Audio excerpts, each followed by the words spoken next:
कैसे आप आंकेंगे उनके इस बयान को? दो चीजें बहुत हैं। ज्यादा नाम लिया जा रहा है। हाँ, देखिए वो बहुत ज्यादा नाम तो दिग्विजय सिंह भी ले रहे हैं ना राहुल गांधी जी का, तो ये थ्योरम उनके लिए भी होल्ड करता है।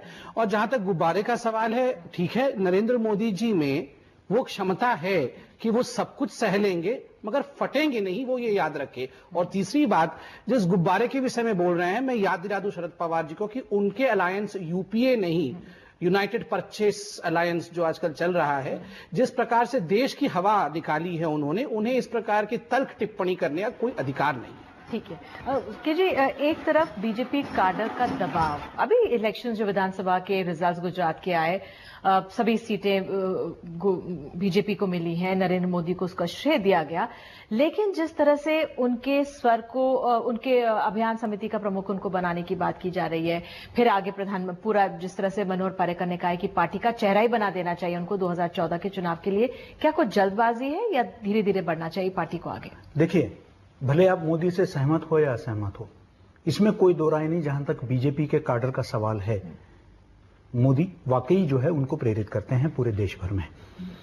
और इस नजर से पार्टी को, अगर एनडीए की मैं बात नहीं कर रहा हूं, बीजेपी का सबसे पहला प्राथमिकता इस बात का होना चाहिए कि उसको ज्यादा से ज्यादा संख्या मिले, तब जाके एनडीए भी ताकतवर बनेगी और सत्ता में आने का कहीं कोई गुंजाइश बनती है। तो उसके लिए जो भी सबसे बेहतर चेहरा हो, उसको जितना जल्दी, न सिर्फ इस चेहरे को, लेकिन जिस तरीके से समाजवादी पार्टी ने उत्तर प्रदेश में किया, पार्टी को तो अभी से ही जो है सांसदों के जितने भी उम्मीदवार है उसका भी घोषणा कर देना चाहिए, ताकि सारी तरह पूरी तरह तैयार। लेकिन जब लाल कृष्ण आडवाणी, सुषमा स्वराज और तमाम नेता, इनका विरोध दर्ज हो जाता है, तो क्या इस डिक्लेरेशन को थोड़ा पोस्टपोन कर देना चाहिए? जिस तरह से कहा जा रहा है कि एक और चिंतन बैठक सिर्फ इसलिए बुलाई जानी चाहिए नरेंद्र मोदी के नाम पर कि क्या उनको अभियान समिति का प्रमुख या पार्टी का चेहरा 2014 के लिए बनाया जाए या नहीं?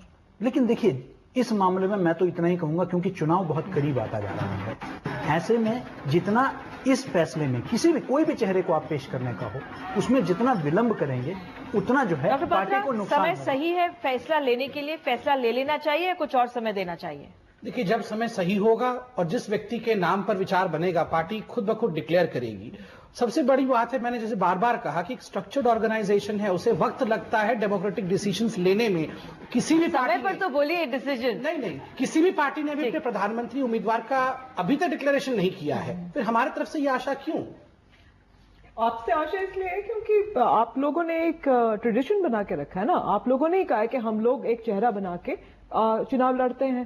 कांग्रेस ने ऐसा कभी नहीं किया, तो उनसे कोई अपेक्षा भी नहीं है। आप ही लोग कहते हैं कि हम हमेशा एक चेहरा दे के फिर इलेक्शन लड़ते हैं, तो इसीलिए आपसे सवाल किया जा रहा है। और जहां तक सही समय की, केजी बिल्कुल ठीक कह रहे हैं कि अगर आप नरेंद्र मोदी को प्रोजेक्ट कर रहे हैं या अगर नरेंद्र मोदी, आप जैसे आपने खुद ही कहा पात्र साहब ने, कि वो फर्स्ट अमंग द इक्वल्स हैं और उनकी कार्डर में एक्सेप्टेबिलिटी है, उनकी आरएसएस में एक्सेप्टेबिलिटी है, एक एस्पिरेशनल मिडिल क्लास को अपील करते हैं, तो आप लोगों ने अभी तक उनको प्रोजेक्ट कर क्यों नहीं दिया? मुझे ये समझ में नहीं आता। तो अभी तक जब इतना बड़ा वाइड स्प्रेड उनके लिए एक्सेप्टेंस है और फिर भी उनका प्रोजेक्शन नहीं हो रहा है, इसका मतलब कोई ना कोई कंफ्यूजन कहीं ना कहीं तो है। वो लीडरशिप के लेवल पे तो जरूर दिख ही रहा है कि आडवाणी और सुषमा नहीं चाहते हैं। बिल्कुल, कंफ्यूजन का कुछ समाधान हो पाएगा इन 3 दिनों में? देखिए, सबसे बड़ी चुनौती मुझे लगता है खुद नरेंद्र मोदी जी के लिए है। उनको भी अब ये जो सारा विरोध सामने आ गया, वो किस तरह से थोड़ा समर्पण करते हैं कि नहीं। आपको याद होगा पिछली बार जब सारा गडकरी जी को हटाने का अभियान चला था, उसके बाद वो सुषमा जी के घर गए, वहां लड्डू खिलाया, आडवाणी जी के घर लड्डू खाया।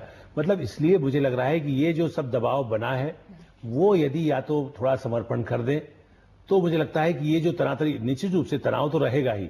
जब तक प्रधानमंत्री चुनाव लोकसभा का नहीं हो जाता, तब तक सबकी महत्वाकांक्षाएं भी रहेंगी। और दूसरा आश्चर्यजनक बात यह है, पात्रा जी से कहेंगे कि ये दोनों पार्टियां, यदि कांग्रेस भी उसमें शामिल है, ये क्यों कह रही है कि नेता वो तय करेंगे? ये क्यों नहीं कहती है कि जो सांसद चुन के आएंगे वो फैसला करेंगे? ये एक जो डिक्टेटोरियल एटीट्यूड जिन बड़ी पार्टियों में, मुलायम सिंह अकेले पार्टी में भी वो कहते हैं, मायावती भी वो कहती है, लेकिन ये 2 बड़े राष्ट्रीय राजनीतिक दल हैं, वो पार्लियामेंट, तो इसलिए एक रास्ता यदि विचार करें हम, आप इस बहस के बहाने से ही सही, कि लोग ये सोचना चाहिए कि भाई आज मोदी कैसे डिक्लेयर हो, यदि चुनाव के बाद राहुल गांधी डिक्लेयर होना चाहिए, अभी कैसे हो जाएंगे? सांसद उनको चुने, उनको नॉमिनेट न किया जाए।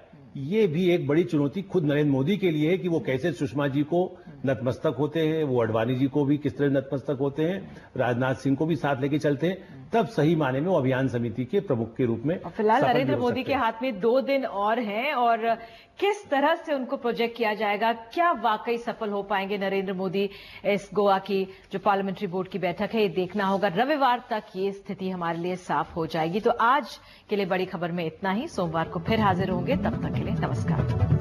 लेकिन जाने से पहले आपको बता दूं कि बीजेपी के नेता राजीव प्रताप रूडी भी गोवा में कार्यकारिणी की बैठक में गए, लेकिन खास बात यह रही कि वो खुद विमान उड़ाकर पहुंचे और वो भी एक कमर्शियल पायलट के तौर पर। इंडिगो की जिस उड़ान के वो पायलट बनकर गए उसमें कई नेता और पत्रकार भी गोवा गए हैं। रूडी ने 2008 में कमर्शियल पायलट का लाइसेंस हासिल किया और एयरबस 320 उड़ाने का स्पेशलाइजेशन है उन्हें। जनवरी 2011 से वो इंडिगो में को पायलट के तौर पर काम कर रहे हैं। ये तस्वीर आज की है जो हमारे सहयोगी अखिलेश शर्मा ने फ्लाइट में सवार होने से पहले खींची है।